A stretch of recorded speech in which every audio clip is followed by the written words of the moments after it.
তোমার সাথে আমার আলাপ হয় ফেসবুক থেকে। আমি সেভাবে চিনতাম না তোমায়।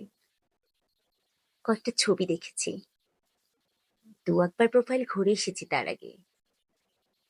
তারপর যখন প্রেমে পড়লাম, তখন আমাদের 2 মাস চলছে বন্ধুত্বের। যদি বোঝাতেই হয়, ওটা পাচ্ছে প্রোফাইল পিকচার, ওটা 10-12 কাভার, আর প্রায়শখানি পোস্ট। এই ছিল আমাদের সম্পর্কের টাইমলাইন। তুমি ছেড়ে গেছো যে কদিন হলো, তারও একটা টাইমলাইন আছে।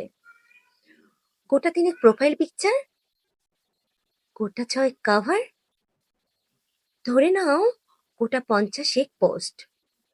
কি অদ্ভুত ভালোবাসা ছিল আমাদের। ছেড়ে যাওয়া থেকে যাওয়ার টাইমলাইন সব কিরকম পাল্টে যায়। তারপর যেদিন আমি তোমার ব্লগ লিস্টে যাই, সেদিন থেকে কত লেখা লিখেছি, কত পোস্ট শেয়ার করেছি। তুমি হয়তো দেখোইনি, বা দেখেছো হয়তো বন্ধুদের প্রোফাইল থেকে। আচ্ছা, কখনো ভেবে দেখেছো একসময় কত পরিচিত ছিলাম আমরা?